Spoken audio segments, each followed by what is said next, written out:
All right. So, one more welcome to everyone to this month's Bold Party with Purpose. And for those who may not know, Bold stands for Beautiful, Outstanding Ladies of Destiny. And the whole mission is to inspire, encourage, equip, and uplift us all on our own journeys of self love and self care, as well as create a community of other like minded beauties to grow together in this process. And each month, we have our parties with purpose. Currently, they are virtual, but prayerfully by the end of the year, at the latest, beginning of next year, we will start having them in person at least quarterly. And the parties with purpose are focused on a specific topic that will help us in our growth in some way. And this month, we are focusing on health and wellness. We all have heard the term health is wealth, but what are the ways that we truly implement that? How can we best implement it for ourselves and make it a consistent wellness addition that will truly benefit our lives? So that's what we're going to delve into today. And we have our amazing guest speaker with us, Miss Nisheena Clemons. Hi. So happy to be a part of this party today. Yes, and we're so happy to have you. And we will have Nisheena share in a little bit. But first, we will have our morning exercise just to get us centered and in the mindset to receive all this goodness that we will have today. All right. Let me get our music going. I lost it.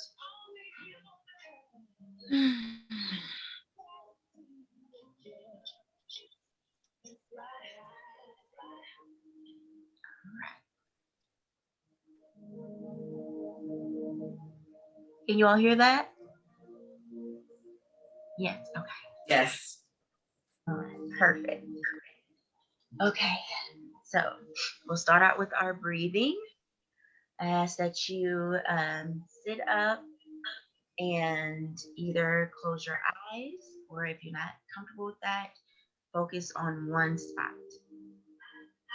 And we'll start off with our breathing. Breathing in, nice deep breath, and out.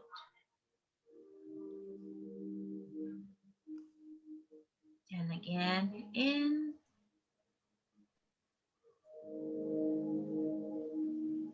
and out.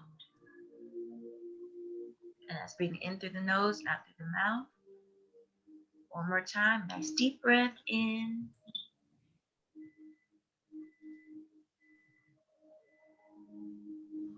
and out.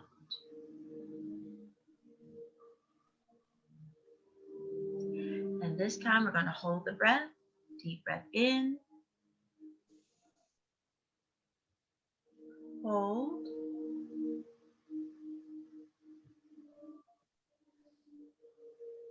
and out.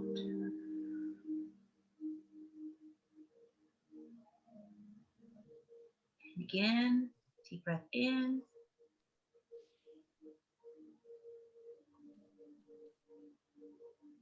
hold,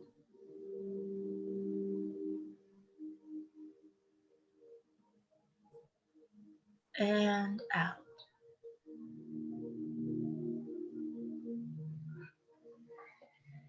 All right. Now imagine in the center of your chest, there you have a light.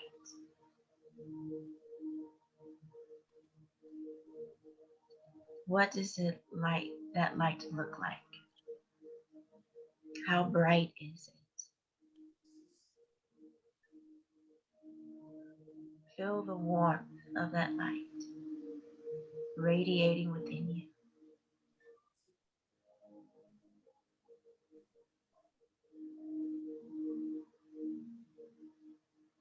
Now imagine that with each breath, that light is growing.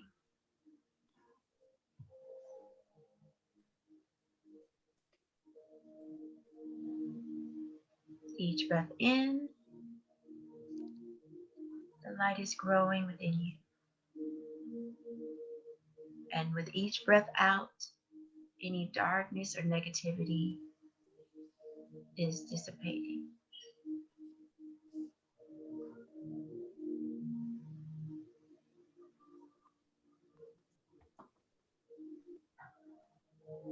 Imagine it growing. It fills your torso now.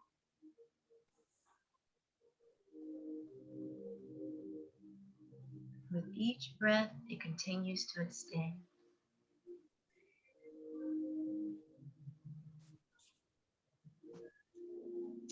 Feel the warmth of that light as it fills your body.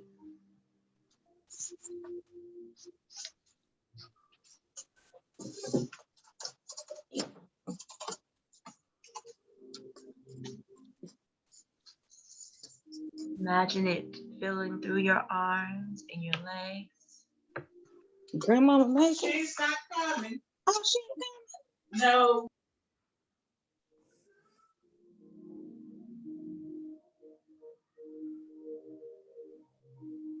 And with your body filled, feel the warmth of that light. And what else do you feel? You feel joy, happiness, peace, calm. Whatever it is for you, sit in that for a moment. Let yourself fully embrace it.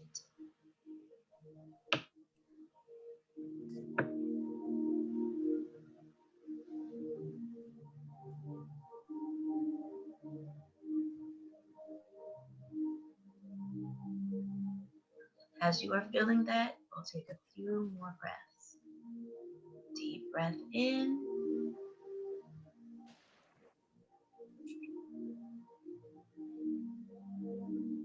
and out. And with these next few breaths, feel that light begin to exude from you to the area around you. Breathing in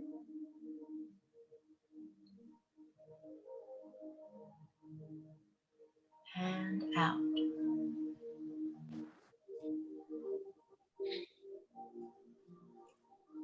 One more time, in.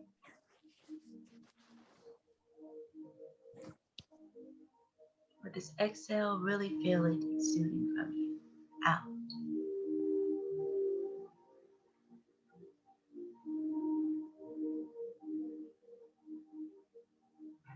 Feel the light shining around you.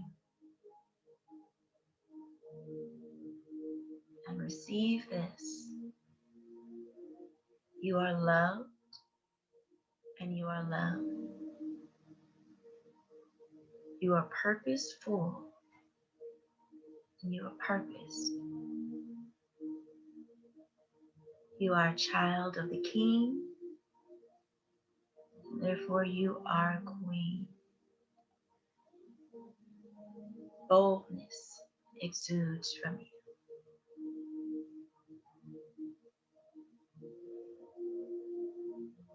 And when you are ready, begin to open your eyes.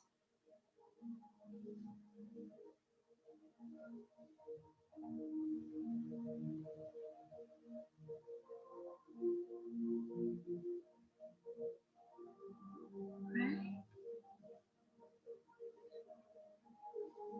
Okay. I hope everyone is really feeling that or able to fully receive that those affirmations as we get into our party today. And again, today we are focusing on health and wellness. And for that, we have our guest speaker. We have our guest speaker, Miss Nisheena Clemons. And I will share a little bit about her.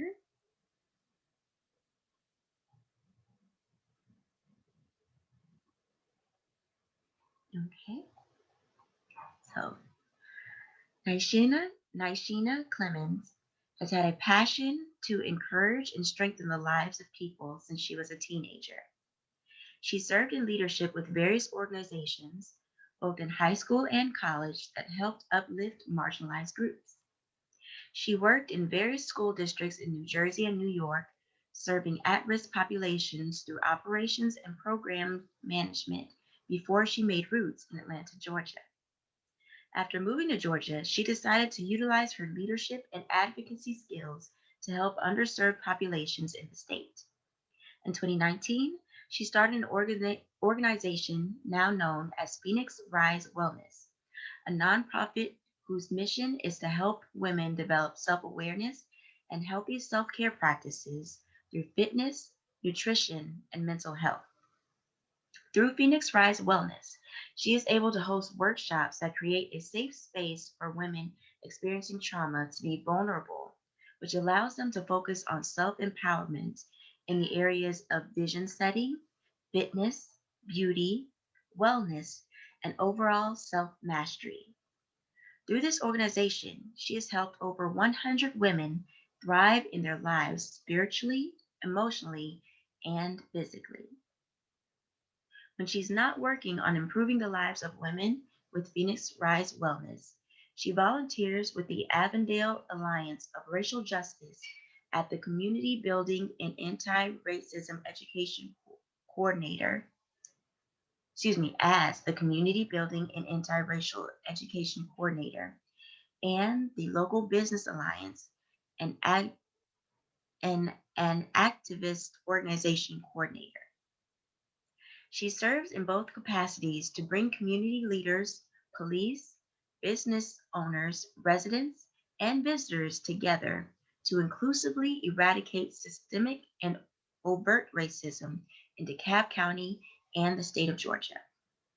She is also on the core leadership of Eagle's Wings, where she helps build a healthy community for women in order for them to impact the world through Jesus Christ in the local church and in the workplace.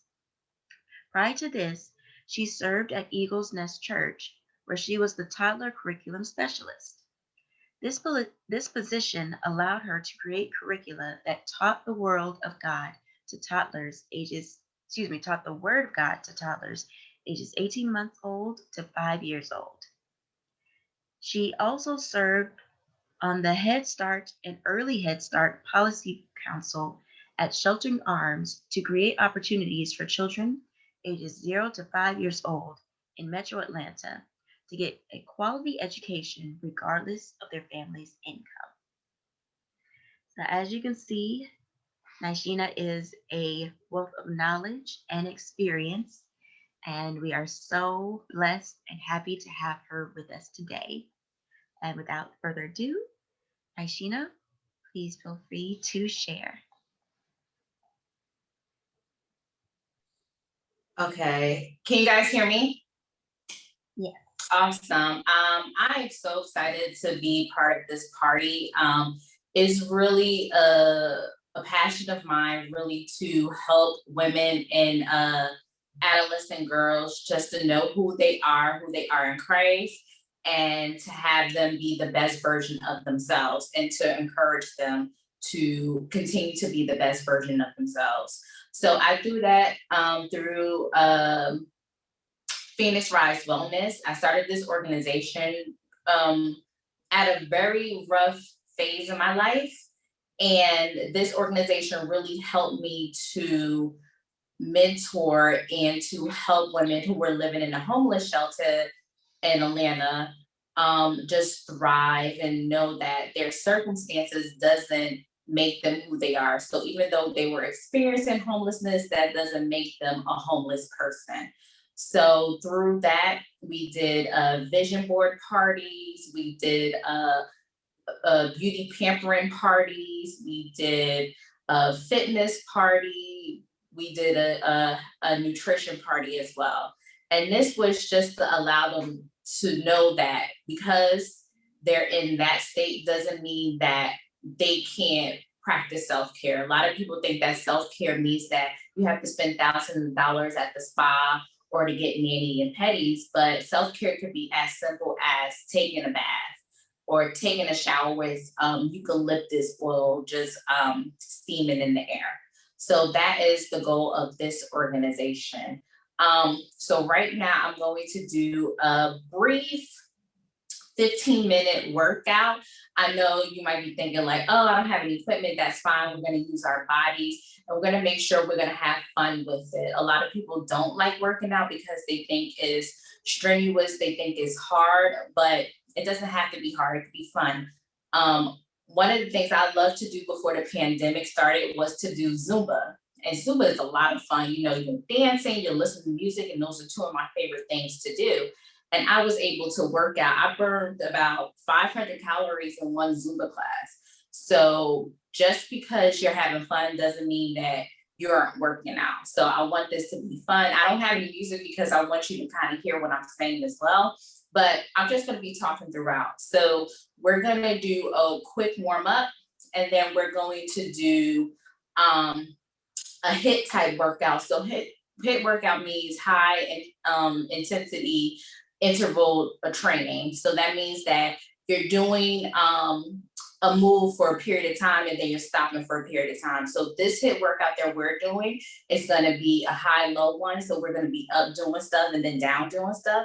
And it's going to be 40 seconds on and 20 seconds off. And I'm going to have a timer right here just so I make sure. And if we're off a little bit, that's fine. So we're here to have fun. We're here to work out and to sweat a little. And if you don't sweat, that's fine. You still move your body. So if you have your Apple Watch, set it to, I would say mixed cardio. That's my favorite one. So we're going to do a quick warm up. So I'm in a small space right now, but if you have just a little bit of space, if you have carpet, that's fine. If you don't have carpet, that's fine as well.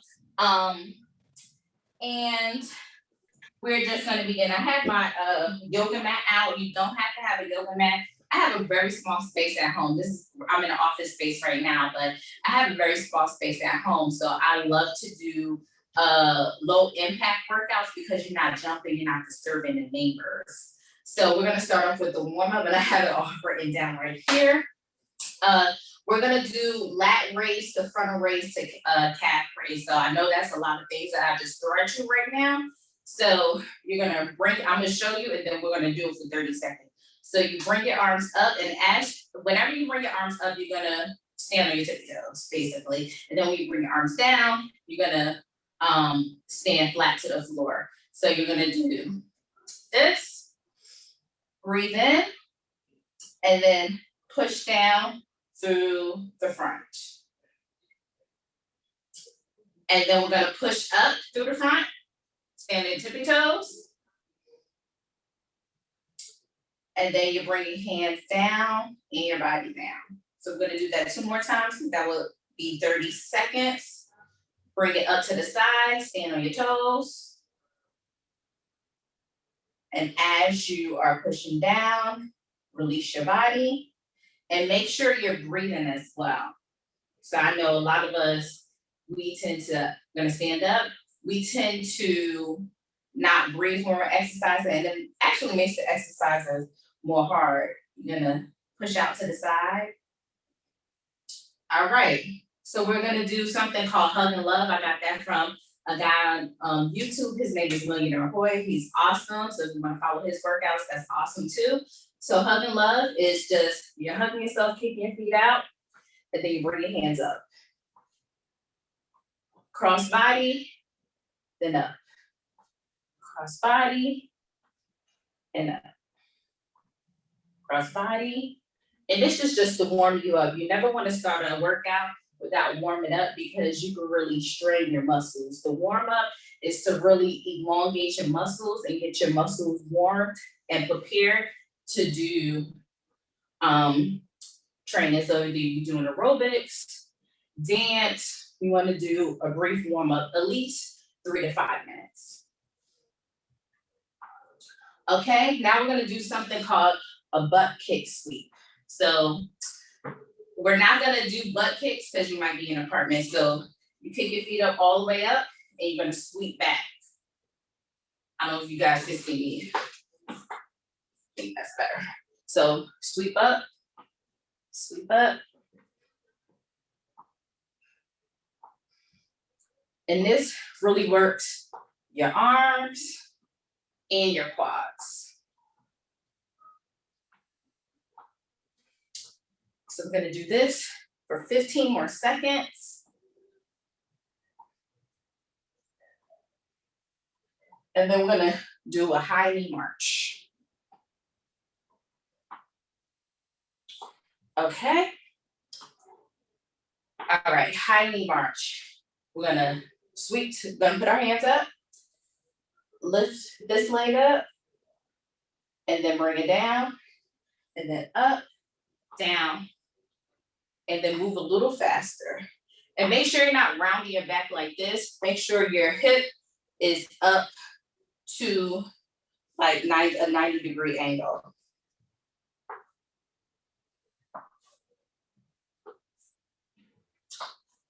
So you should be feeling this. All right, if you don't, a little warm.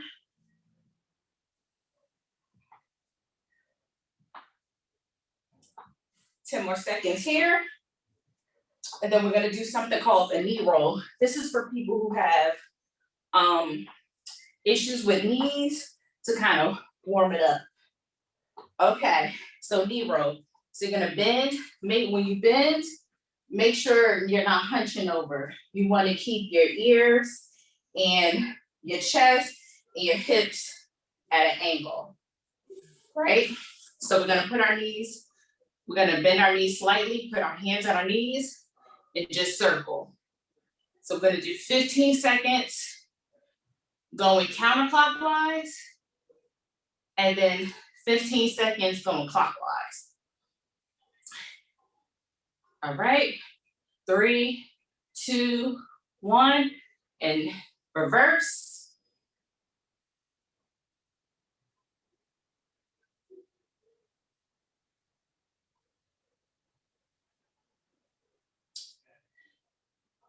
Okay, so we're gonna do a 30-second breather. So grab some water if you have water next to you. If you don't, run and get some water real quick. And when you're exercising, you want to make sure you sip the water, you're not gulping down the whole bottle, because then it's gonna mess up with your training as you are, working out. So I'll give us 10 more seconds. And the first exercise, we're gonna do a wide W with a squat. So this really works on the back muscles. So you have to be very intentional when you do this because it looks like it's nothing. But if you're squeezing your back, so make like it's like a penny pinch right here. You're squeezing it. I don't know if you can see that, but I'm squeezing my thumb. You want to make sure you're squeezing because that works your back muscles. So we're going to put our hands in like a stance. So when we do this, it looks like a W.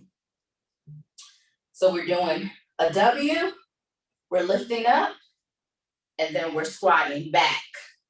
So when you squat, you want to make sure your knees and your toes are aligned. Your knees should never go outside your toes because you're going to mess up your ankles. So we're going to start that. We're going to be 40 seconds on and 20 seconds off. So let's begin. So down, up, squat back, as if you're sitting in a chair. Up, W, up, squat back. W, up, squat back. We have about 20 more seconds of this. Up, squat back. W, squat back. One more, W, squat back. All right, you can shake it off. Gonna rest for 20 seconds. And the next exercise, we're gonna do a plank. So you can do it on your knees. I'll just show you. Do it on your knees like this, or you can do a full-on plank. So your wrist should be aligned with your shoulder. So we'll do that in about 5 more seconds. I'll do it on my knees. So put your knees back and just we'll be down here for 40 seconds. So even if you're on your knees, if you're doing it properly, you can still feel it in your abdomen. You should be able to feel this in pretty much all of your abdomen. That's why I like the plank so much, because it works the entire abdomen. It works the obliques, it works the upper abs, and it works the lower abs as well. So we're gonna be here for 15 more seconds, and then we'll have a 20-second rest. So if you're on your toes and you're, you're feeling a little shaky, you can drop down to your knees. Okay, 3, 2, 1. And you get up slowly.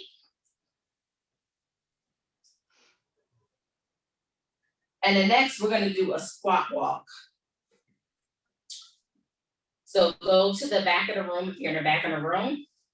We're gonna take, I'll say 3 squats to the front and then 3 squats to the back. So get in your squat position low, but it's back towards the back of the room. So you're gonna do side, side, side, and then move it back. Side, side, side.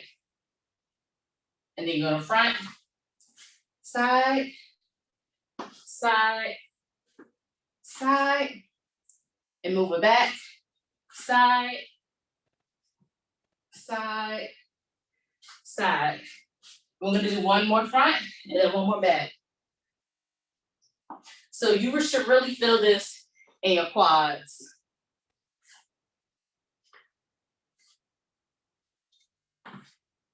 Okay, shake it out. So we're gonna go low again, and we're gonna do a spider step. So instead of doing mountain climbers, we're gonna take it easy. So get down on the floor.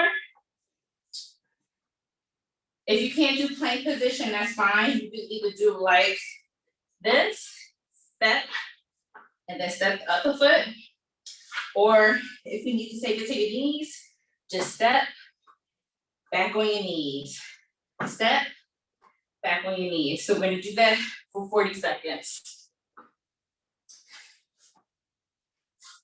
And this step, it works the obliques. And these exercises, it's really for anyone, unless you have a serious injury. Like right now, I am 9 weeks pregnant. So I am still making sure I'm moving my body, but taking it easy on myself too, especially in the first trimester. So we'll go 2 more each side. So that's 1 on the left, 1 on the right, 1 more on the left,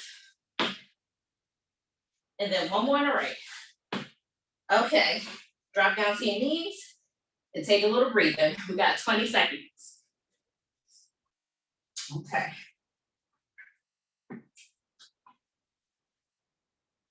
The next is gonna be a 180 jab. So we're gonna stand to one side, jab, jab, jab, stand to this side, jab, jab, jab for 40 seconds. So we have 5 more seconds left. All right, 3, 2, 1. So you just jabbing, jabbing, jabbing. So it's like more of a side jab. So 2, 3, 4. 1, 2, 3, 4. 1, 2, 3, 4. 1, 2, 3, 4. 1, 2, 3, 4. 1, 2, 3. One more on each side. 1, 2, 3, 4. 1, 2, 3, 4. All right, 20-second rest. And the next thing we're gonna do is a bear crawl. So that's back on the floor.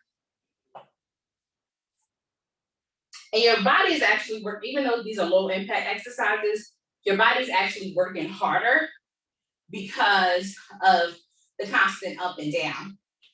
So a bear crawl, you're on all fours and you're just moving it from one side, and you're moving it to the other side.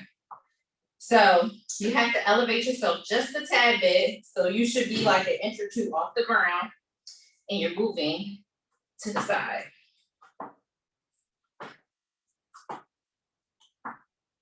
Maybe, let me see if I can face the back so you can see what I'm doing. So like an inch or two off the ground, side, side, side. And you should really feel this in your quads. So one more each side.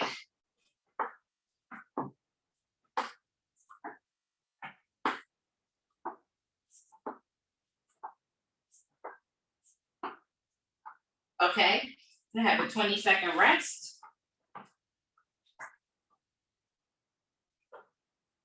Okay, we're gonna do left to right underneath taps. So I'm gonna show you and then we're gonna start.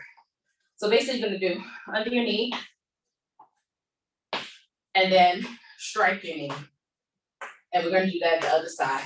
So we're gonna start at 5, 4, 3, 2, 1.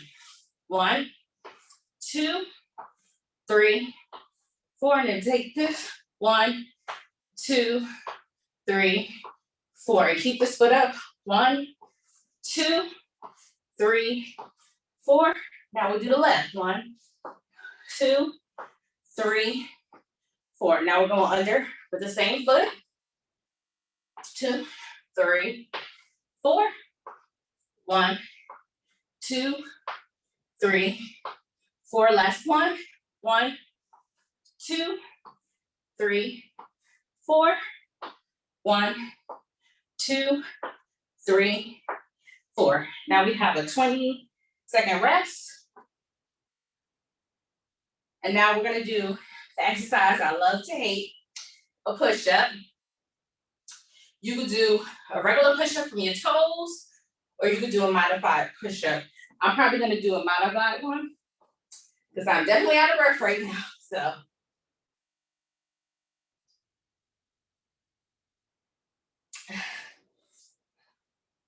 Okay, let's prepare to start the push-up. Starting from my toes. Make sure your wrists, your ears, and your shoulders are all aligned. And we're gonna push it down, push. And actually, people think that the modified version is easy. If you actually do it right, it's just as challenging as a regular push-up on your toes. So you want to be very mindful with the movement and make sure you're actually pushing your elbows back as opposed to just pushing your chest down, because you're using your arms to push yourself up. So we're gonna do 2 more. 1 and 2. Okay, we're gonna do 20-second rest. And this is the last move before we have our cool down. So we're gonna do a reverse lunge in this. Hold on one second.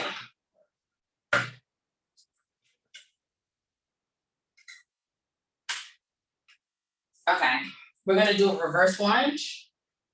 So when you lunge, you wanna make sure you have two 90-degree angles.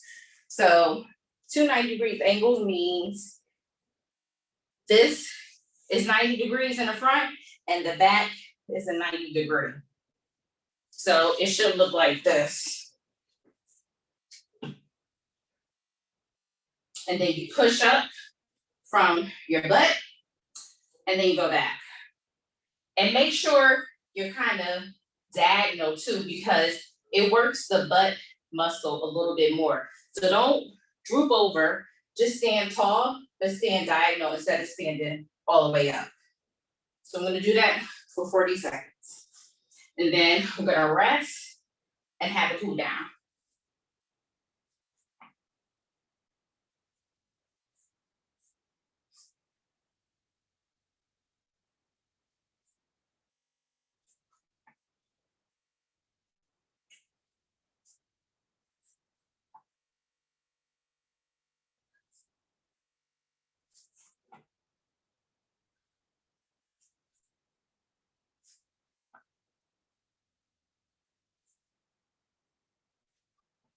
I typically like to do prayer hands when I do a reverse lunge. It just helps me stay more balanced. So we're gonna do one more each side.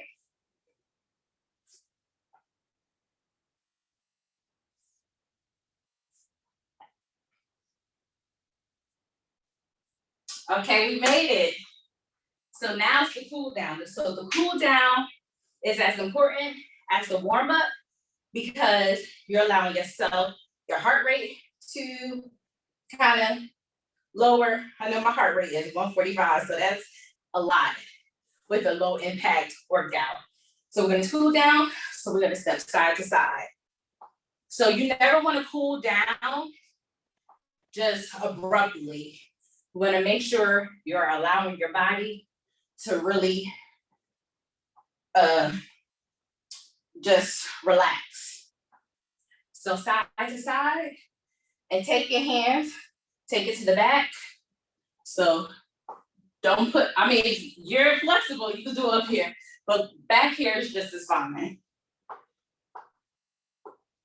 We're gonna do this for 10 more seconds. And then we're gonna do a lat stretch with the toe tap. So we're gonna keep tapping as we are bringing our heart rate down. So take your right hand, cross your body, and use your left hand and pull it towards you.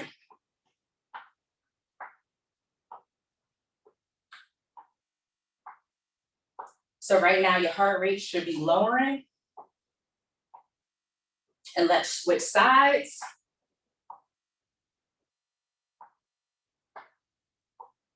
And when you're doing a cool down stretch, you wanna do at least 30 seconds per move because that's the amount of time that your body needs in order for the muscles to elongate itself.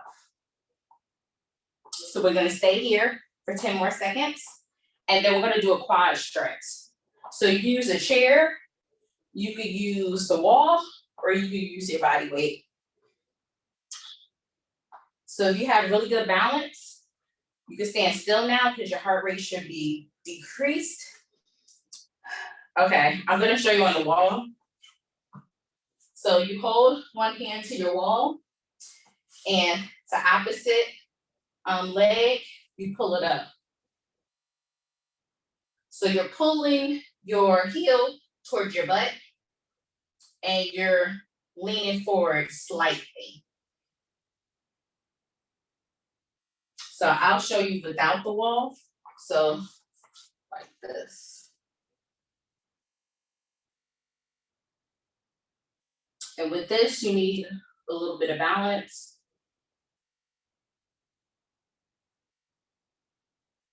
Do this for 10 more seconds, then we'll do the other side. If you're not using a wall, just make sure you pick a point on the wall or whatever you're looking for and just stare at it. It helps with balance. Okay, we're gonna do the other side. If you need the wall, that is fine. You can use the wall in front of you or on the side of you. So I know with those bear crawls, the stretch really feels good, and with the reverse lunge.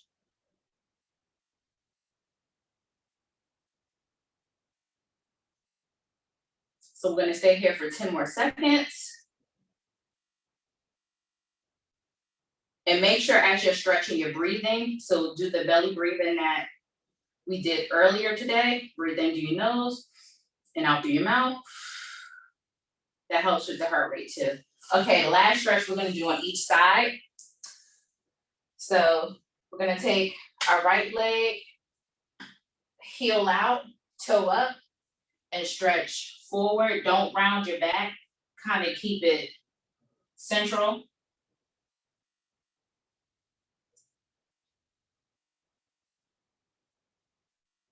So this works the calves and it works the hamstring as well. So I'm gonna stay here for 10 more seconds. And then we're gonna do the other side.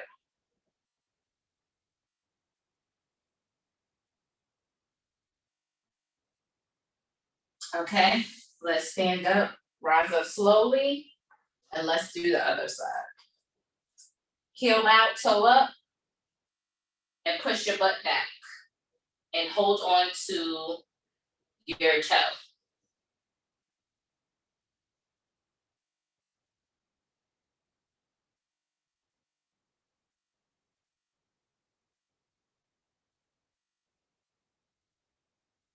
Fifteen more seconds.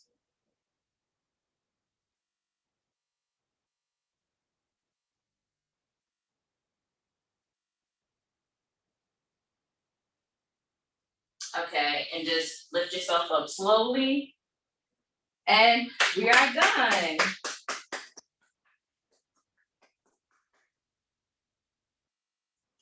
How do you guys feel? You can write in the chat or you could unmute yourself and let me know how that workout was.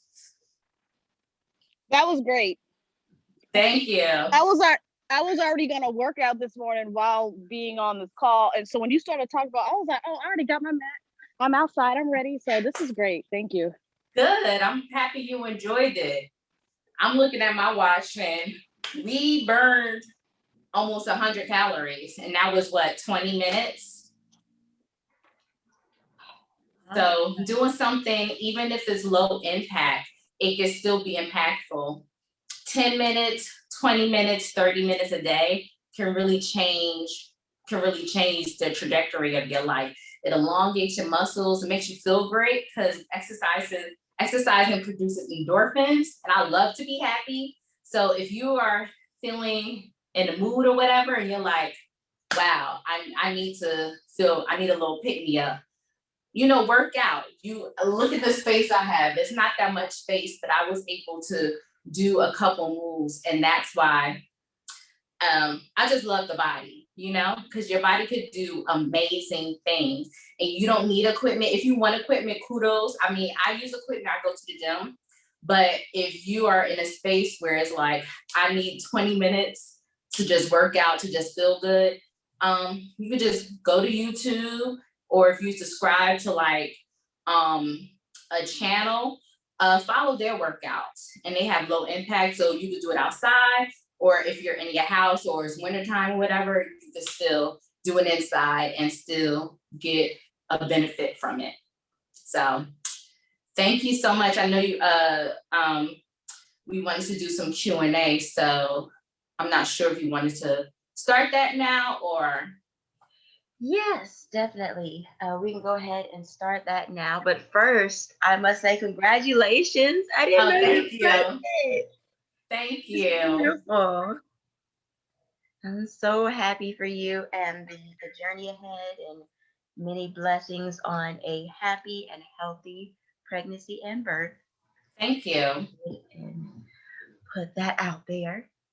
Um, but yes, I want to go ahead and open the floor to any questions that the ladies may have as far as what Okay. we just did, or any exercise regimens that you may be interested in, or Mhm. any questions you may have for Nisheena. And Oh, thank you. yeah, so feel free to share them in the chat, or go ahead and unmute yourselves. Mhm.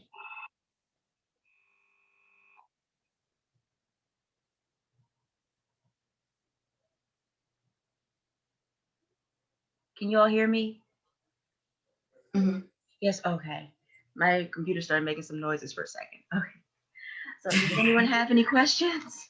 I got a little scared. I won't lie. Any questions or comments? What you know what foods do you recommend? I mean, as far as nutrition, to build up the immune system, to build up your strength? Are there certain foods you're eating, not eating, or you recommend?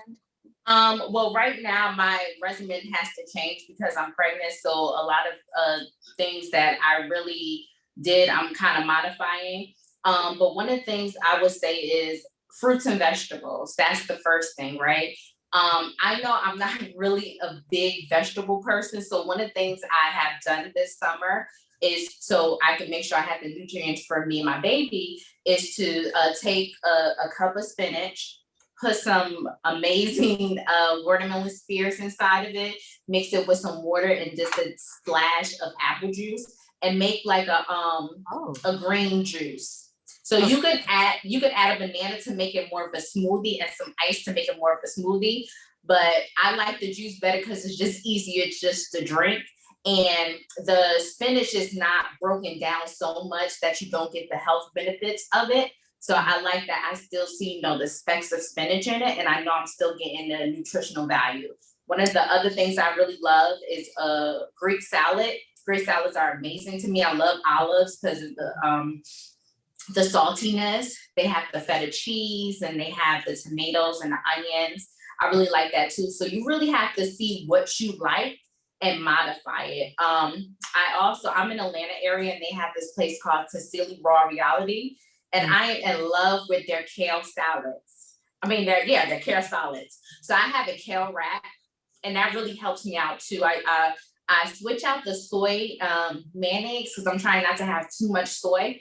I switch out the soy mayonnaise to the black eyed pea hummus, but it's still great. So you really have to find what fruits and vegetables you like and stay committed to eating those at least 3 times a day. So for breakfast, lunch, and dinner. So if you're having like an omelet, throw some kale in it or throw some spinach in it. Before I was pregnant, I would make sure I took elderberry. Elderberry is really good for the immune system. I took sea moss. Sea moss is also really good. And now they have different flavors of sea moss, or you could take sea moss gummies too. My daughter, she didn't like the consistency of sea moss, but she loved the gummies. So that really helped too. I can't take this now because I'm pregnant. Oregano, oil of oregano, it's really nasty. I'm not gonna lie, it's nasty, but it really helps out with the immune system. And the last thing I would recommend is black seed oil. That's another thing that's not really good, but you take like 5 milliliters, which is a little less than a shot, like half a shot, and you have a squeeze of lemon. So you take that shot real fast and squeeze it with the lemon so you don't taste it. And I kid you not, this really helps with the immune system. I remember last year, right before I went to Savannah, I was feeling like I was getting on a cold. So I said, oh no. And I took those 4 things consistently, and my cold was just knocked out like that. So it took about a week, but the symptoms I would have had if I not have taken that would have been far more severe than me taking it. So I recommend those 4. So elderberry syrup, sea moss, either in a gummy form or the regular jelly-like form, oil of oregano, and yes, it's really nasty, and black seed oil. But those 4 things, promise you, it will make you, it build up your immune system. And you really want that, especially during this time. We're still in a COVID period. You really want to make sure you build up your immune system. Thank you. Yeah. You're welcome. Now, is What was there the name of that anything place that you went? It's called Tassili Raw Reality. TASSILI. I think when you type it in, it'll Raw Reality. It'll give you the location. I was going to say we're Atlanta based as well. I was going to say where, what part of town? Yeah. It's in the West End. Yes. Okay. Wow. It's in the West End. So what I typically do, because there's usually a long line, I order it, and an hour after I order it, I know it's going to be ready. So I live in the Decatur area. So I order it, wait 30 minutes, and then it takes me 30 minutes to get there. And by the time I do that, it's done.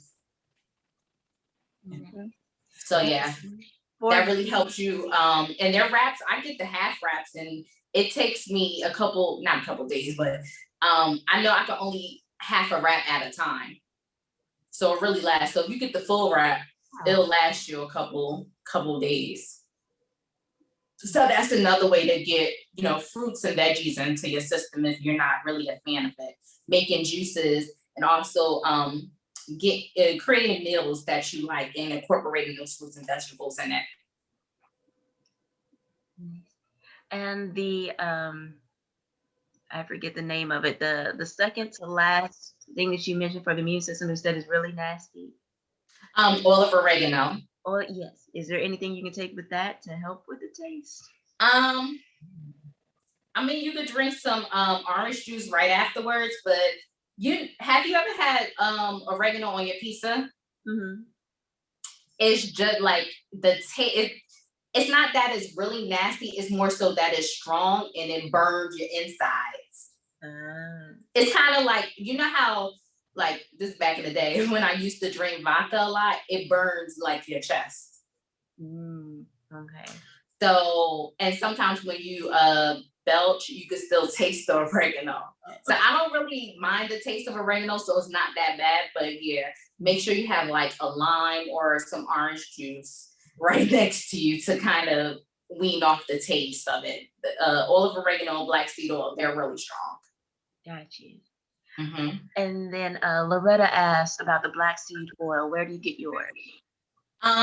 So I either get it from health food store or I get it from Amazon. So you want to make sure the black seed oil is cold pressed, because it still has the nutrients that you need. So black seed oil, I forgot the name of it, but I know the factory is here in Atlanta.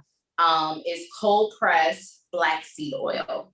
I don't know do you have an email group?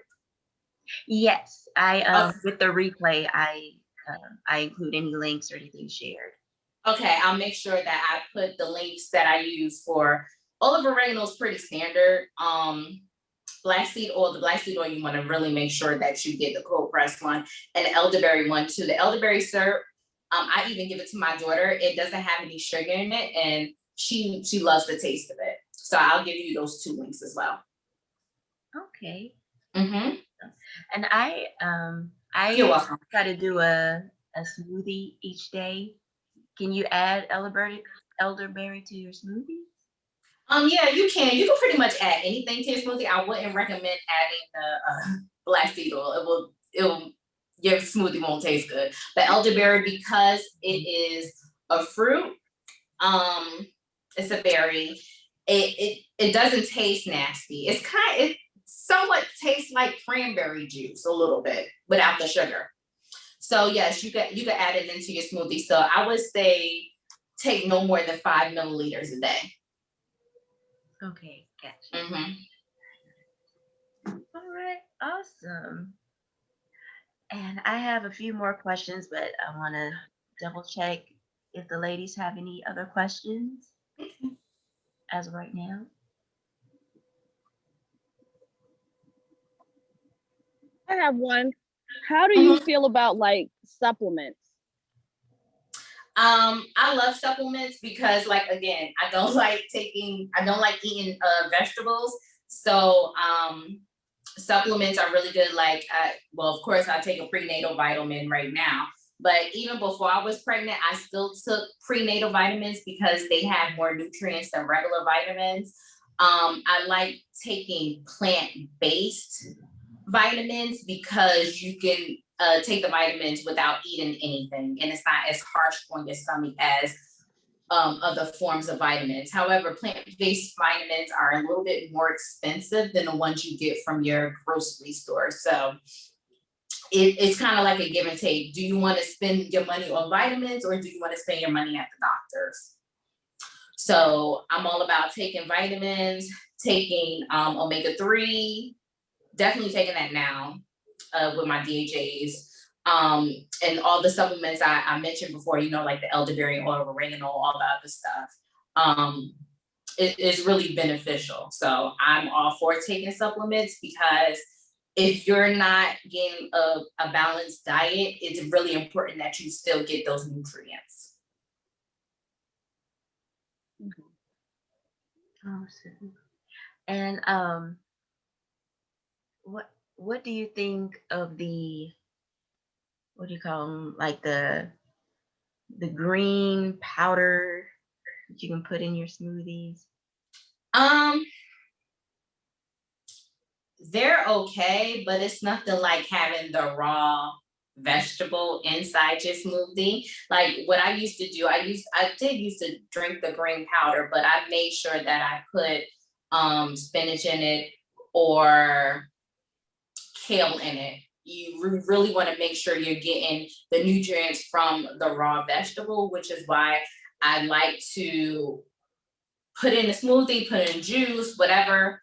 But if you want to build yourself to making sure you eat more fruits and vegetables, I would recommend the green powder as well. But they can get kind of pricey too. So sometimes it's just easier to buy a bag of spinach and a watermelon, cut that up real quick, put some water in it, and just drink it. Mm. Okay. And I see Loretta says she needs to find a multivitamin, being 40 now, 40 and fabulous. Yes, be 40 and fabulous. Yeah, so I don't have a recommendation for vitamins, but I will say I like the ones that are made from natural foods. So I will go to what's the vitamin store out here?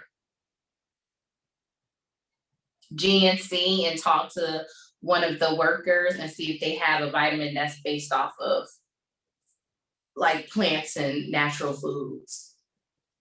And I typically like the capsules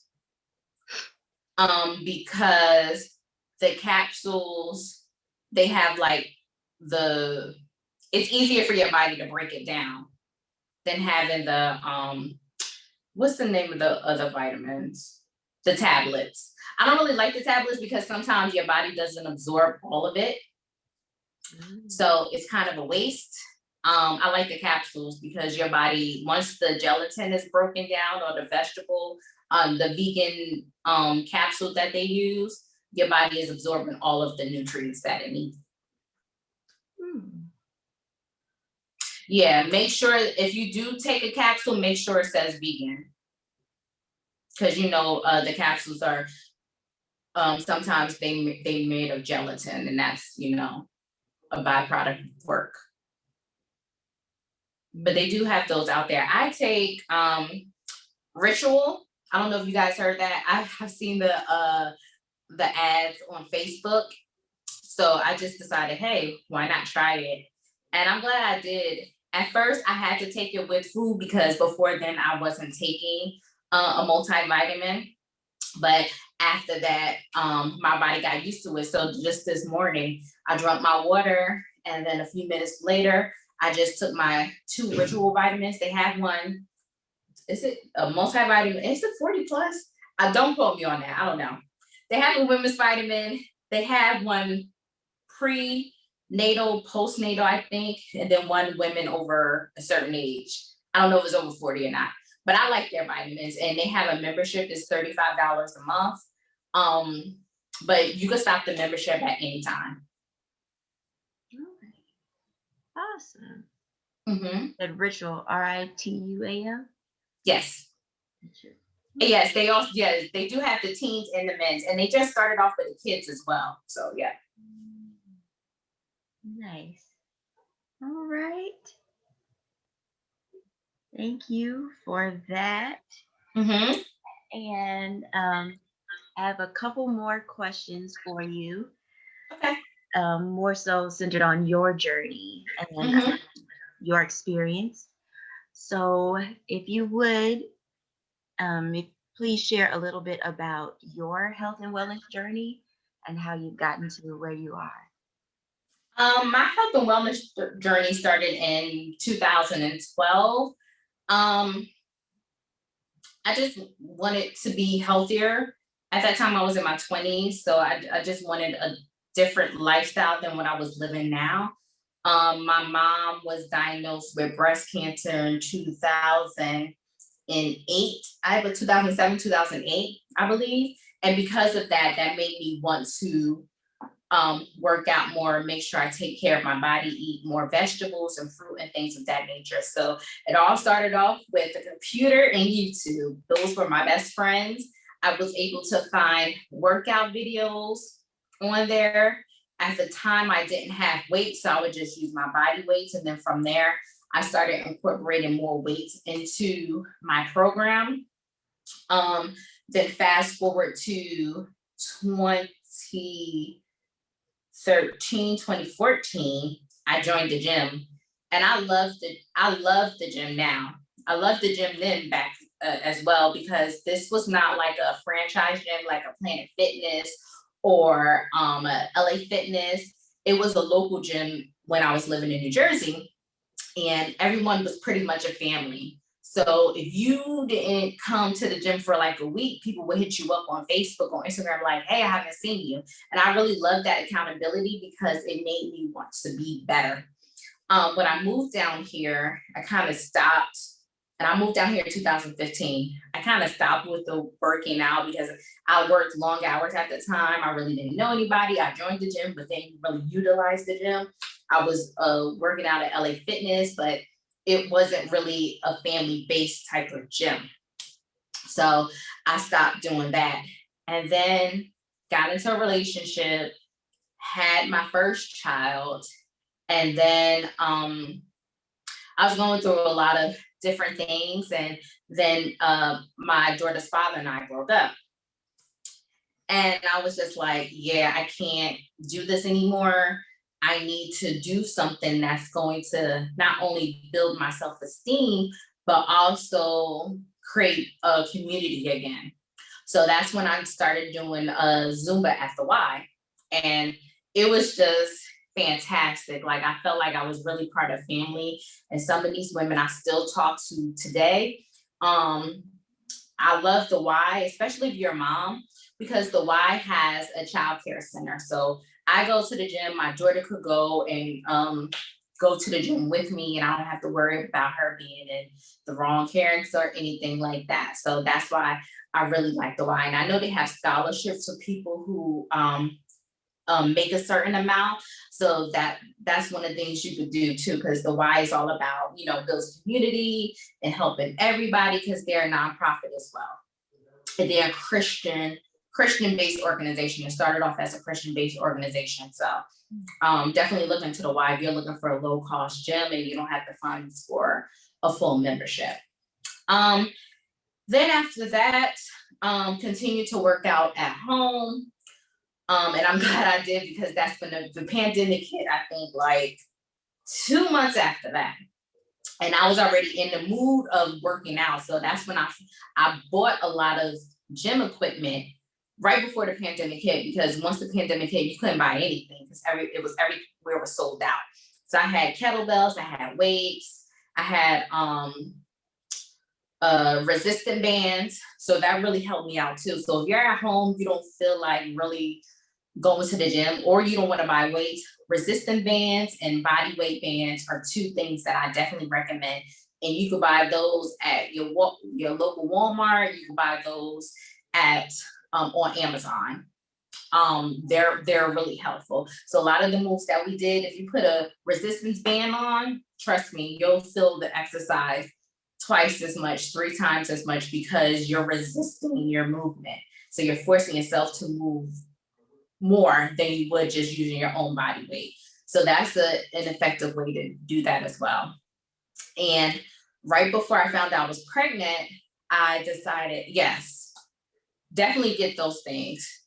Resistance band, body weight band, and YouTube will be your best friends. I follow, and I still follow him from time to time.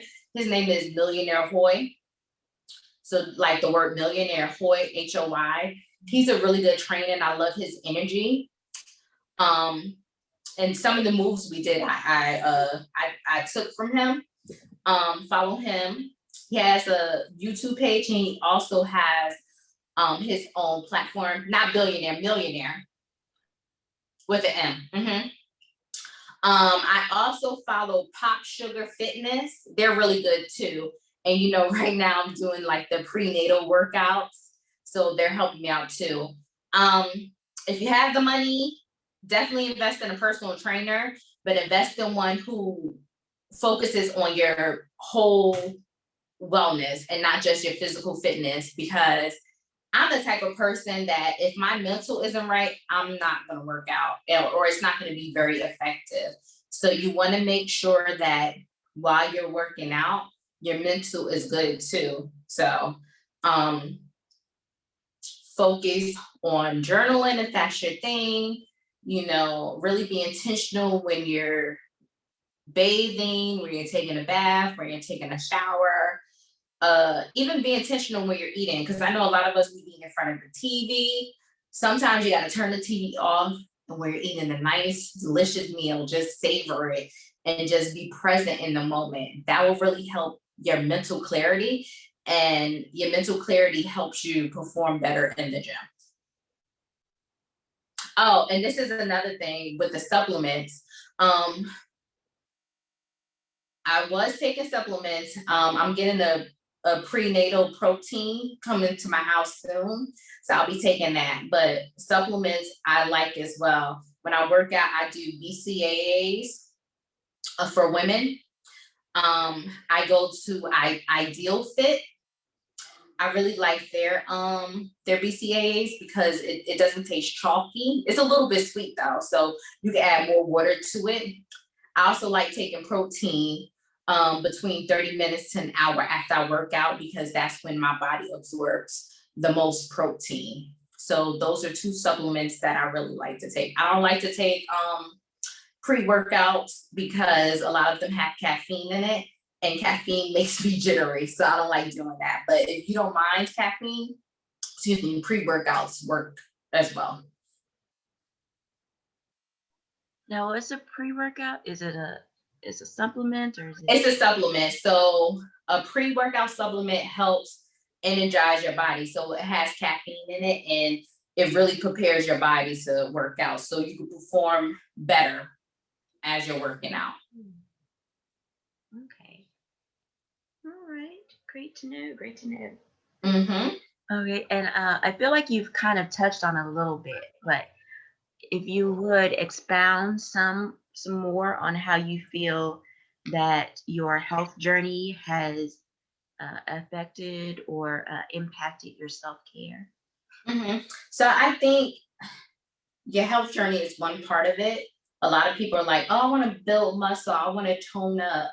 But you have to make sure your mental is aligned with that as well, because they're 2 parts of the same coin. And if you focus on one and not the other, it's not going to work out. So I definitely recommend therapy. I in the church, but I think people need therapy, especially when you're going through a very traumatic experience like I did. Journaling is another form of therapy, because sometimes our brains are a little cluttered and cloudy, and writing down your thoughts really releases all the stuff that's in your brain. Yes, journaling. Another thing that is awesome and also very cost effective is arts and crafts. So I'm into arts and crafts, but I'm not really good at it. So one of the things I like to do is color. You get crayons from Walmart, or yes, crayons, or I like Crayola. I don't like cheap crayons, so I will spend a little bit more on crayons. But you would buy a coloring book from the Dollar Tree, and you spend $5. You're painting this. Oh, I love painting, especially when you do those. I don't obviously I don't sip because I'm pregnant, but I'm not really much of a big alcohol drinker as I used to be in my 20s. So you could drink some lemonade and paint and have a fabulous time. So I love doing the painting sets. And now they have those programs where you could do it right from the comfort of your home. So you don't even have to be out in public. You just buy the supplies from a company or a vendor, and they'll have a class for you. Well, they kind of teach you how to paint. Yeah, they have YouTube. I told you, YouTube, promise you, that's the best thing. As long as you have internet, YouTube is your best friend. You could pretty much be a pro. Yes, YouTube University, love it. Free 99, yes. So yeah, those I would definitely say physical fitness impacts your well-being, but you have to make sure you are mentally clear and mentally stable in order to make sure your fitness journey, is the most beneficial to you. Awesome. And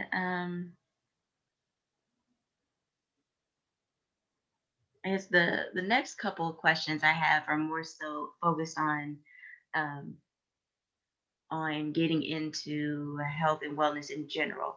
But I want to stop there for a second to see if the ladies have any personal or any questions for you regarding your personal wellness journey.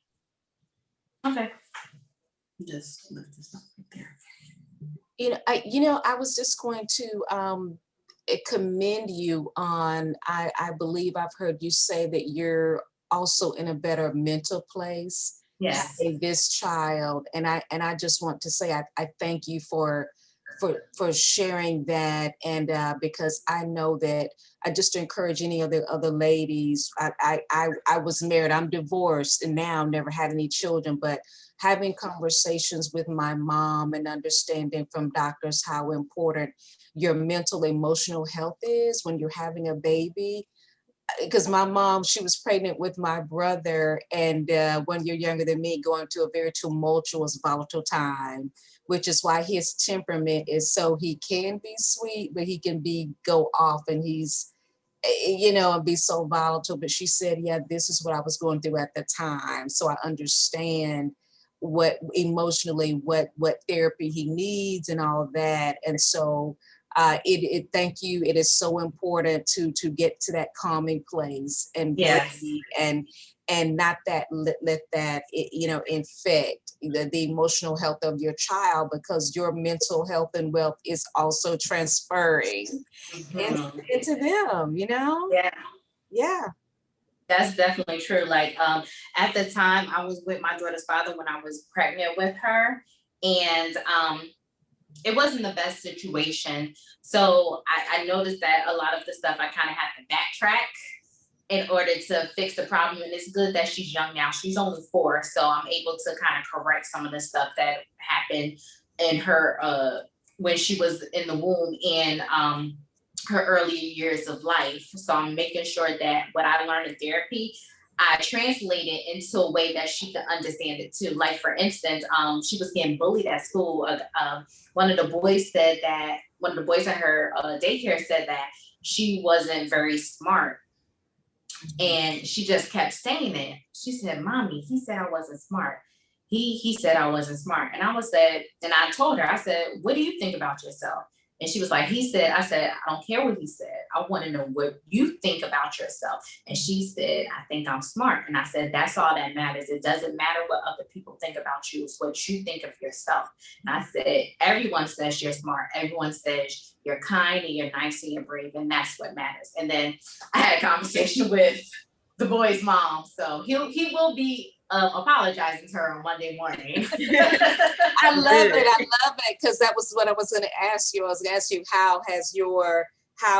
have you been able to make some specific adjustments in your life now, regarding your emotional mental health in reference Yes. to child rearing, for those Yes. who may have children. Mm-hmm. Exactly. And even if you don't have children, you still have friends, you still have family members. Ooh, and I remember with my mom, she's like, I remember we were talking about something and I was like, well, you want to talk about it? She said, I don't think I'm in an emotional place to talk to you about it now. And I think that's because, like, I don't want to say I was playing therapist, but I wanted her to really break it down because my mom's a baby boomer, so they like to hide a lot of their emotions. That's right. And I'm a millennial, so I'm breaking that stronghold that they had to have because they dealt with a lot of, well, I mean, we do with racism too, but they really had to deal with it because they couldn't really speak on it as much as we're vocal now.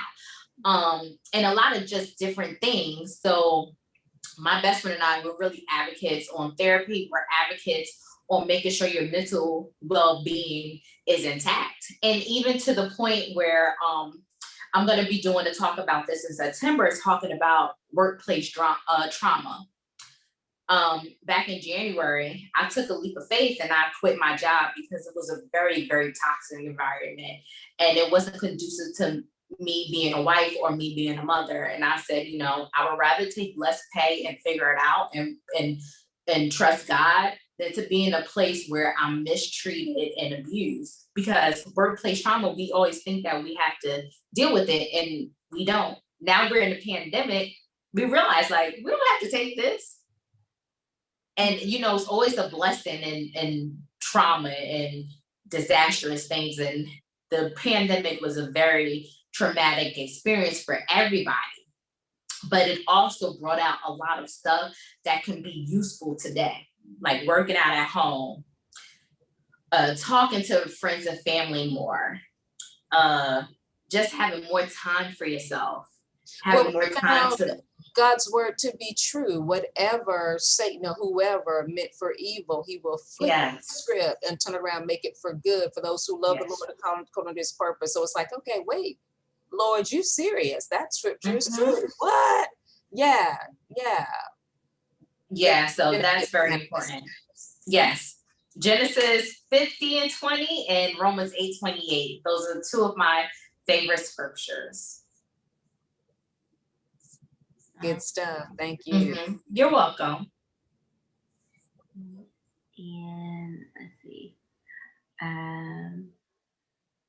Before I get into it, did anyone else have any questions or comments? No. All right. Okay. So, in looking at in preparing for today, I looked at a few different videos and articles on different ways of obtaining fitness and health and wellness. And I want to say it's been over a span of like 6 years to the last 9 months that I saw, and they all pretty much are saying something different. Like one gentleman, he was an exercise scientist, and he was saying 3 days isn't enough. You need for fitness, you need to do something every day, but don't do it more than 20 minutes and try to do it in the beginning of your day. And then there's another lady, she is more so coming from a mindset of healthy fitness helps with your mind and maintaining your mental capacity, and how 3 to 4 days a week, 30 minutes, 30 to 45 minutes is good for that. And, it ranges. And one thing I noticed is they were kind of focused on different aspects of fitness and wellness and, what they were saying. So when it comes to us and all of the options and things that we're seeing, is there something that we should look at or look for that can help us in determining what would be good for us? one, you have to know yourself. So before you even look at what's good for you or who you should listen to, you have to really know yourself. And in 2019, that whole year was just a year of healing because it allowed me to not be distracted with dating or focus on any person, well, besides my daughter, because I had to raise her, but be focused on anyone outside of my household, right? So in that, I was able to know who Nisheena was as opposed to what other people said I should be. Once I was able to gain that um, emotional intelligent competency, that's a self-awareness. Self-awareness allowed me to know like what my triggers are before I get upset. It allowed me to know what I like just in general, what I don't like, and what helps me get out of a certain funk. So you really have to take time to know yourself. And that really takes time. It's just not a one-day thing. Isn't everything consistent thing, just being consistent when getting to know your body. So that's why it's very important to practice mindfulness. So don't always eat in front of the TV. You know, when you're taking a shower, sometimes you turn the music off. You know, you might want to set a timer just so if you're getting ready for work or something like that, make sure you get out the shower a good amount of time to get ready to go to work. But yeah, turn the music off when you're driving, just to kind of understand your thoughts. And that will help you know who you are. And from there, start researching different things that people are saying. I know for me, exercising every day is not conducive to my lifestyle, but I can commit to exercising 3 days a week for an hour a day. Um, and when you do those HIIT exercises, it actually transfers into the next day because your body is still burning calories. So that's something to also look towards as well. So you don't have to exercise every day, but you could do some form of physical activity. For instance, instead of taking the elevator, take the stairs. Instead of parking so close to a department store or the grocery store, the movie theaters, wherever you're going, park further away so you have to walk. You just have to be mindful of what you're doing. Um, if it's a nice day and you know you live in an apartment complex and you need to get your mail, instead of driving to the mailbox, why don't you walk to the mailbox? So it's just doing those little things where even if you're not exercising like full on that day, you could still get some steps in. And that is what really matters. Just be intentional with the way you walk, with the way you align your body, and also doing the exercise that we did this morning, mindful breathing. That not only helps with you getting the most amount of oxygen into your lungs, but it also helps you practice mindfulness as well. And mindfulness helps with you knowing who you are and what you like and what you don't like and what's going to be most beneficial to you. Awesome.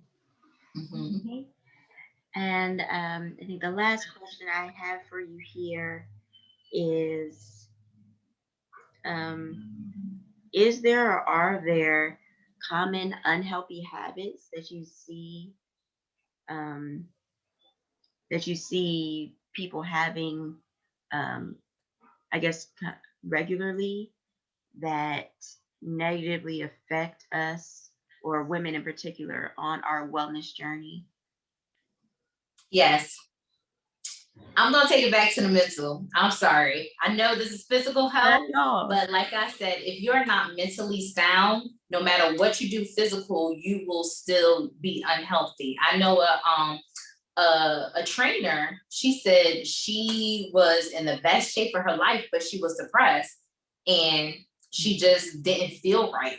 But she said afterwards she gained 20 pounds, but she was in the best shape of her life, according to her, and that she was mentally sound. And I think you can't look at the scale really. You can't look at um body measurements are an indication of how healthy you are, but sometimes that's not always the case either. Black women, like our BMI is not gonna be the same according to white women or white people in general. So I know for me, my BMI was always almost close to being overweight because of my height. I'm 5 feet, but I weighed 120 something pounds. But according to my BMI, I was considered almost overweight. And I'm like, whatever. I know I'm in good shape. I work out. I eat healthy. When I went to the doctor, they said I didn't have any high blood pressure. Everything came back normal. No diabetes or anything like that. So you have to really take that into account as well. But it all starts with your mental. And I think that a lot of us women, we take on the weight of the world when we shouldn't. We don't set boundaries, and we allow anything just to happen to us that allows our mental to be all out whack. So boundary setting is one of the most beneficial things we could do. So for instance, setting a boundary. Let me give you a real life example. My mother is very old school. Like I said, she's a baby boomer. So it's like whatever everybody says is key. Whatever was done 20 years ago is still key today. And I'm like, no, I do research. So if I do research, I know it works for me, I'm going to do it. She felt as though I shouldn't be exercising while I'm pregnant. And I told her I disagree with her, but I'm going to continue to exercise. I'm not going to lift like 100 pounds, but I'm still going to use weights because my body's already used to weight training. So I posted a video on Facebook about, me weight training, and she called me and got so upset with me. And I said, you know what? We're going to have to agree to disagree. And I love you, but this is not a topic that's up for discussion anymore because I'm going to do what I need to do. That was setting the boundary, and she is my mother. She's the person who gave me birth, but I'm a grown adult and I know what's best for my body, and I'm taking care of my child. I'm not out smoking crack or drinking alcohol or doing anything crazy. I know my body, and I've seen women who do way more stuff than I do. I wouldn't do that stuff because my body isn't used to that, but I know what my body is used to. So you have to create boundaries, even with your family. A lot of people think that, oh, they're your blood. That's just the way they are. So you just have to accept it. You don't have to accept anything. Only thing you need to do is accept Jesus Christ as your Lord and Savior. That's it. Other than that, you don't really have to set people. Like, if they can't respect your boundaries, you need to love them from afar. Setting boundaries is one of the things that we, especially Black women, have to do, be it family members, with friends, with work. I know that during a pandemic, I had to be on emergency FMLA because my daughter's daycare was closed. So I was only able to work 2 days a week.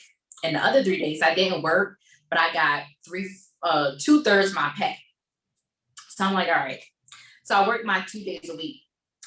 My supervisor needed something, and I already worked my 2 days. And she asked me, oh, well, can you work this? I said, no, I already worked my 2 days. I'll do it next week.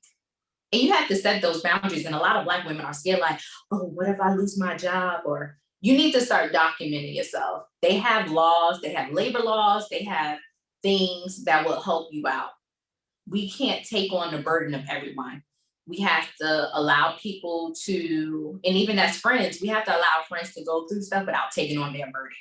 One of my friends, she was going through a situation with her child's father, and I love her very dearly, but I couldn't take on that burden for her because she already knew what she needed to do. She just wasn't doing it. So I would listen to her and I said, I understand, you know what you need to do, and we will move forward. You can't take on people's burdens. So making sure that you know yourself and setting boundaries is helpful to make sure you're not doing unhealthy things, to be out of alignment with yourself, and not having the holistic wellness that you need in order to be the best version of yourself. Definitely. And that reminds me of something that Positively Meek said in one of our previous parties with purpose, and she was speaking on mindfulness, and she likened it to a backpack. and how when we take on the weight, we have our own weights, and when we take on the weight of others, sometimes we make it too heavy to where we can't carry it, or where we are negatively affected even once we unload, and how we need to be mindful of our backpack. Like, okay, so I got about this much space, I can help you out. But this, I feel you, sis, but I'm gonna have to leave that with you. So that reminds me of that, and keeping that visual definitely helps me. And Exactly. And like with the backpack, I'm thinking of Erica Badu's song Bag Lady. And you have that backpack, and like you said, you put on that weight so much, your back is gonna start to lean forward. You're gonna have back pains, back issues because you didn't take it out in enough time. So if your friends are dealing with something and you can't handle their stress, just say, I love you. Here's some resources. They're more equipped to help you because you're not your friend's therapist. mm-hmm. Like you're your friends. People get paid to deal with that. We don't get paid to deal with that. And it's not being a bad friend. It's just letting your friends know, like, I love you, but I have to take care of me first. Like when you're in a plane, if something happens, you put on your oxygen mask before you could help someone else put on theirs. Yeah. So it works out just like that as well. Just making sure you take care of yourself.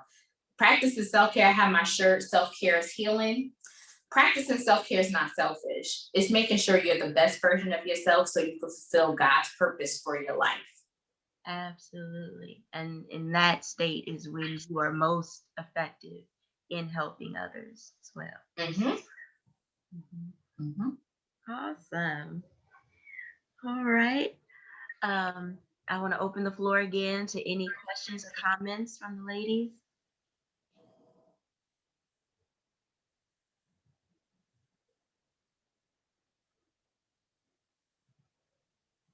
No additional questions? All right. Well, I want to thank you again, Nisheena, for your wealth of knowledge, for the exercise. 'Cause I was thinking about it too. I was like, I don't have time to do it before today, and I don't know why I was thinking like you're gonna do more like a stretching exercise, but I'm glad that you stopped. I was initially going to do a stretching exercise, but I just said, let's just do a low pec exercise instead. And I was really out of breath too. I mean, pregnancy does, you're producing more blood, so that that's part of the reason why I'm out of breath. But yeah, sorry. But yeah, almost burning 100 calories in this short amount of time is very beneficial to you. So you have to make sure, yeah, you do that as well. Yeah. Mhm. Oh, and if anyone has any additional questions, you don't have any questions now, but you want to ask questions later, I could be found on Instagram at Phoenix Rise Wellness. Spelled Phoenix PHOENIX Wellness, Phoenix Rise, sorry, RISE Wellness WELLNESS. And you can ask me questions there. Yes, absolutely. And I will be including it in the replay recap email. So Awesome. Okay. And I'll make sure I send you those links too. When do you think you're going to send an email? I want to make sure I give you those links beforehand. I try to send it out the same day. Okay. I do have a few meetings I have to run to, so it'll probably be later today, or at the latest tomorrow afternoon. Okay. I'll make sure I have those to you before then. Okay, awesome. And as we close out, I just wanted to share this video on the 100% idea. And I really like how he breaks down the idea of giving 100%, and I think that it can really help in implementing health into your life and your wellness and self-care, but also various other things that you may be looking to change, or in the way that you're looking to grow yourself. So I'm just going to share that as we close out here. And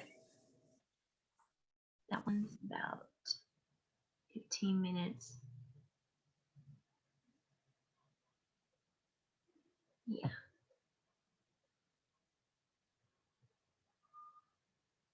My computer will let me. Okay, here we go.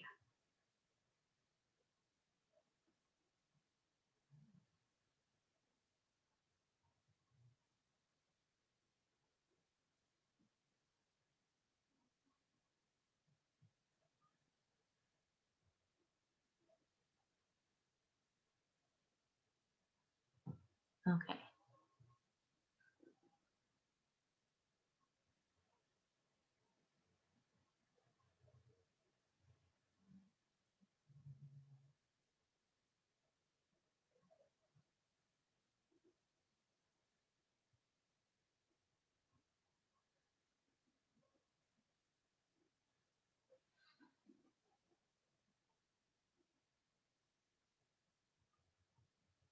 Or maybe it's not letting me. Okay.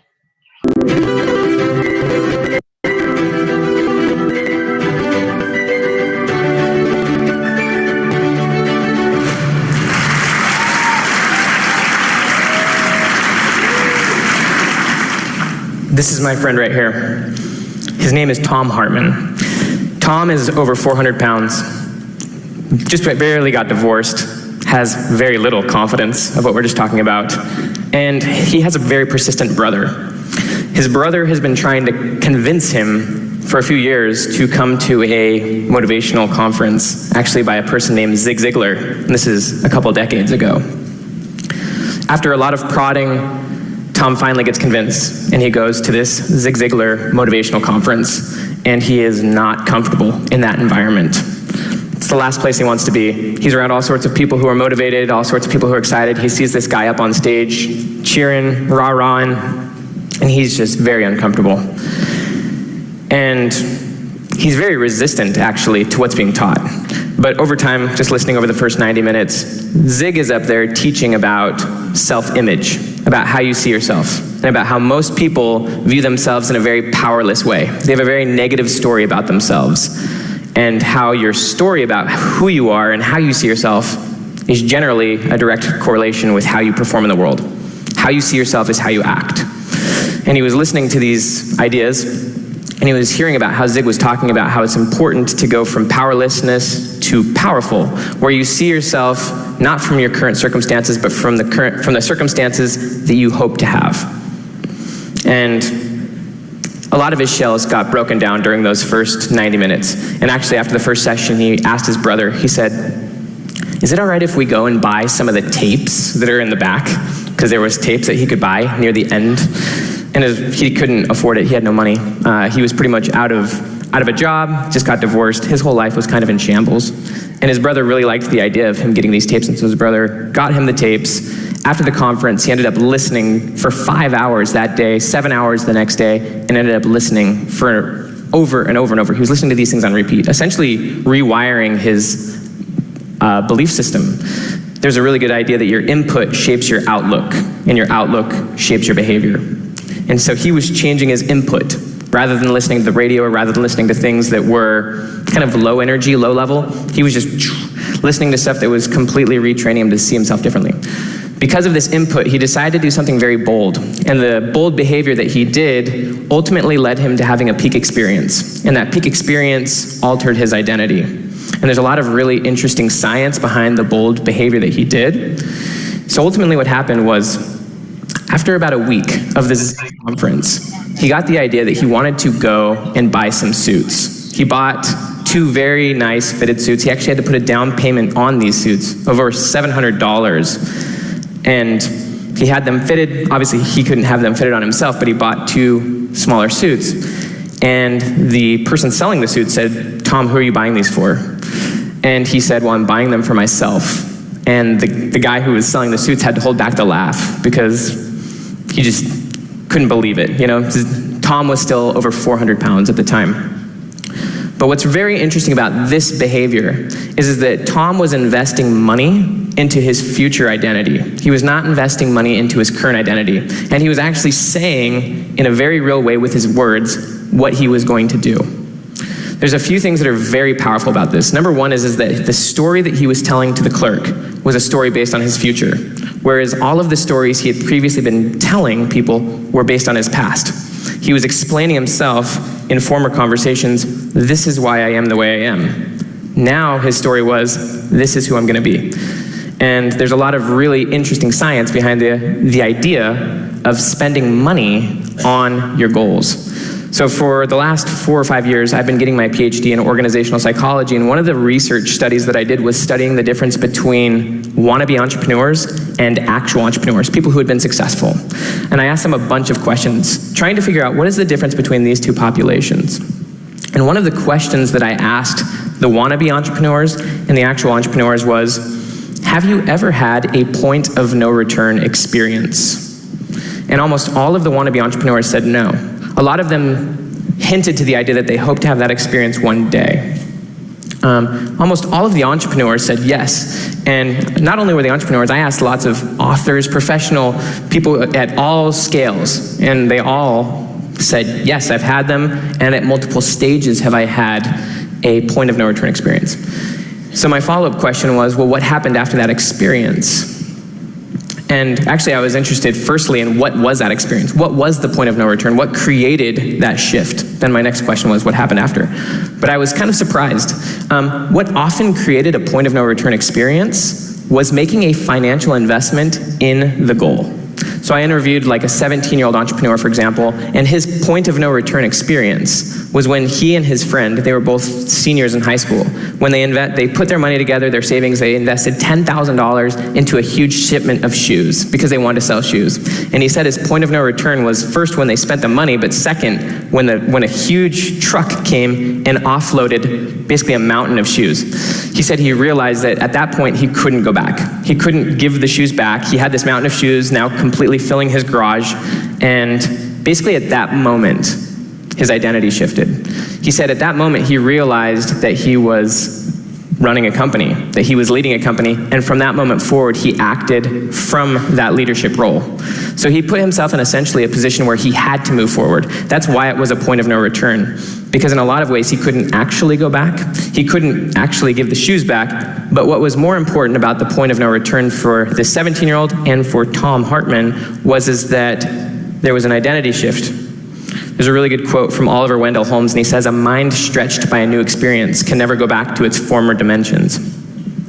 So this episode of Tom led to actually a more profound peak experience that gave him the realization that his identity had shifted, that he was no longer the person he had formerly been, but now he was this person who he envisioned himself to be. So Tom was hanging out in a grocery store. He was actually in an aisle looking for food.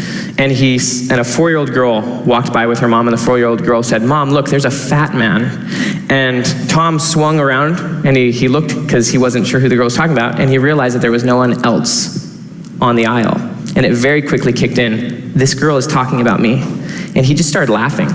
Like, this was the first moment where it just hit him, and he was just laughing. And then eventually, a tear came to his eye. And he realized at that moment that he no longer identified as a person who was overweight. And at that moment, he realized that he was going to succeed. Fast forward 18 months, Tom Hartman has lost 175 pounds. He now weighs 225 pounds. He has started and successfully created a company and is becoming very successful. He's become far more spiritual. He's changed in every area of his life. He's a totally different person. How you do anything is how you do everything. And in a lot of ways, Tom Hartman's example is pretty much a very clear case that things like fad diets, a 30-day diet, trying something for a year, is not a way to change your behavior, because changing your behavior has to be first a shift in identity. When you shift your identity first, then the behavior that is up here where your goals are is in alignment with your identity. If you keep your identity down here and you're trying to act up here, then you're actually acting in conflict with how you see yourself, and that doesn't work. So kind of to portray this example, or to take this idea a little bit further, I want to introduce you to a person named Elko. Elko is an entrepreneur from Amsterdam. He's 38 years old, and he as well has struggled with weight his entire life. And he's always had a bad diet, and he's always had a story in his head that was actually planted in there from his mom. His mom told him when he was a teenager that they are the kind of people who always are going to struggle with weight, always struggle with food. And so that was the idea that he had in his mind. He actually also had the idea in his mind that he was going to be able to potentially willpower his way to holding off just self-destructive behavior until about his 40s, 50s, or 60s. But then at that point, it would just go all downhill. And because of his bad eating habits, he actually struggled to sleep. He couldn't sleep very well. And so one night he was up all night, struggling to sleep, and a thought came to him. And he said, what would happen if I went back to eating nature? What if I just went back to nature and just ate clean? And then a second thought popped into his head. And that thought was, what would happen if I did this for the rest of my life? Rather than thinking, what if I did this for like 30 days? Or what if I did this for a year? The question that really seized him was, what would happen if I did this for the rest of my life? And as soon as he had that thought happen, he's sitting there laying in his bed, and all of a sudden he has like this vision, this picture in his mind of himself in his 90s, totally vibrant, totally healthy. He sees himself with his kids, his grandkids, and at that moment, he just makes the shift. From that moment, he saw what was possible, and so he just committed to it. This was over a year ago, and Elko has not touched any bad food. Like literally, he's one of the healthiest people I know, hasn't touched any bad food since then. He lives under the mantra, 100% commitment is easier than 98% commitment. That's actually a quote from Harvard business professor Clayton Christensen. But that idea is also actually backed by a lot of very interesting science and psychology. So again, the quote is 100% is easier than 98%. And the reason why this is so important is because if you're only 98% committed to something, what that means is that you're not actually truly committed. You're not actually fully there. You haven't actually made the decision. And if you haven't made a decision about something, what that means is that you're not actually sure what you're going to do. If Elko was only 98% committed, and he was in an environment where his favorite dessert was served, then he would have to play a tug-of-war in his mind about what he was going to do. Do I eat it this time? Do I not eat it? And that right there, that mental tug-of-war, is called decision fatigue. Basically, the idea of decision fatigue is, it's another word for willpower. But it means you haven't yet made a choice, and you're not actually sure what you're going to do. And because you're not sure what you're going to do, often the situation wins. That's one of the most consistent things that's found in social psychology, is that generally people are the byproduct of their situation. And the reason for that is because people are not decided. Michael Jordan actually had a very powerful quote. Michael Jordan said, once I made a decision, I never thought about it again.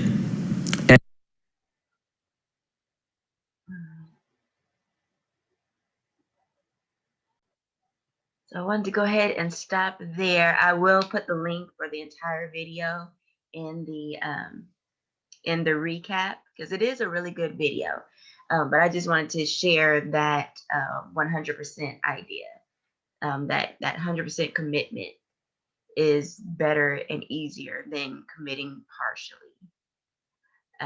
And he goes on to say how the 100% commitment helps to get rid of the fatigue, because once you're 100% committed, there's no more decision to be made. That is what you're doing, and everything else has to fall in line. But I also loved how what he said also spoke into what Nisheena was sharing about the mental, and how making up, being healthy in your mind, and how he expounded on making up in your mind who you are going to be, and planning your goals and what you're going to do according to that. How that really helps you to come into alignment with where you want to go.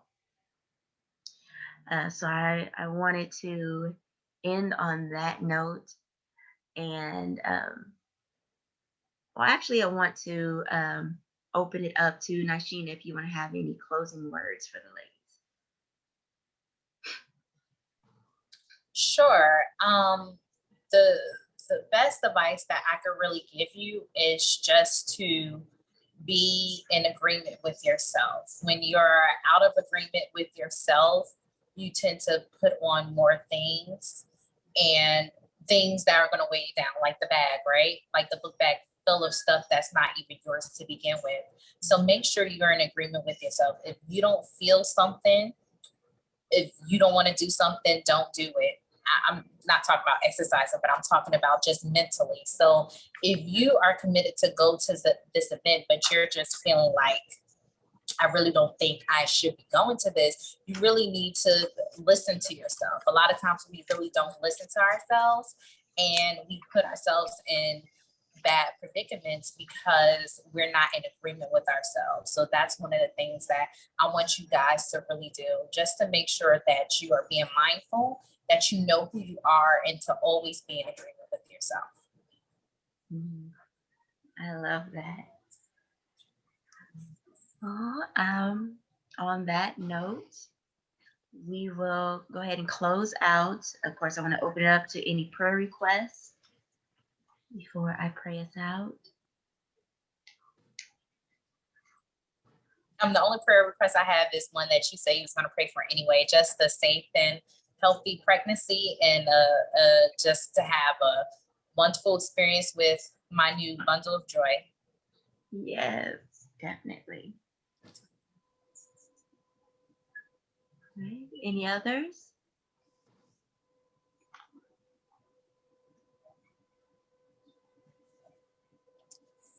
None? All right. We will go ahead and pray. Dear Lord, thank you for this time that we have had today. I pray, Father, that what was shared fell on good ground with us all, that we're all able to walk away with something tangible that we can apply in our lives starting today, especially that exercise that we had.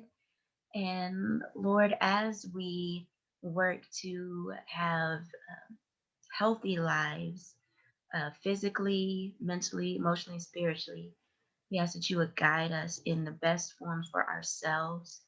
Give us wisdom and help us to heed that wisdom and to walk in the discernment that you give us. I pray, Lord God, um, that you would help us in our continued growth in self and as community. And I do declare that we are healthy, well, and strong from the top of our heads to the soles of our feet, that we are whole physically, mentally, emotionally, and spiritually. And Lord, we lift up Nisheena to you. We ask, Lord, that you would replenish her and refill her for all that she has shared with us today. Bless her in a special and mighty way, and also bless her throughout her pregnancy, Lord God. We declare a safe and healthy pregnancy for her.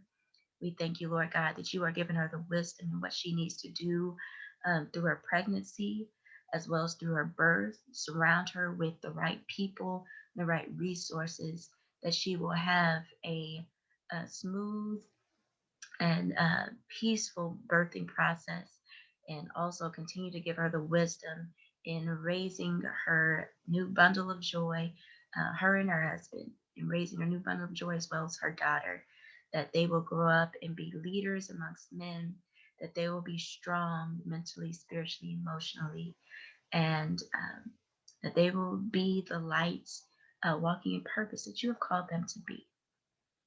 And Father God, I thank you for all of us ladies as we are striving to grow and walk uh, walk in the women that you've called us to be. I thank you that you will continue to reveal those things to us that we may need to work on, and also help us, Lord, to recognize and to celebrate those things that we are doing right and the fruit that we are bearing. Um, and I do pray that we are pleasing in your sight and a blessing unto your kingdom. And Lord, anything I've left unmentioned, unsaid, or unknown, I pray your blessings upon it. I do lift up Mary and her family right now during this time of loss as our mom has passed. Give them peace and comfort, and help them to come together and grow and unite together during this time. Let it not bring them apart. And Lord God, I do pray all these things done and so in your precious Son, Jesus' name. We thank you and we praise you. Amen. All right. If no one has any other questions or any comments, we will end it here.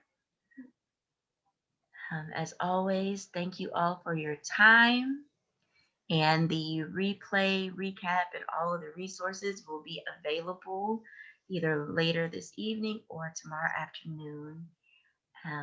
Love you all, and we'll talk soon.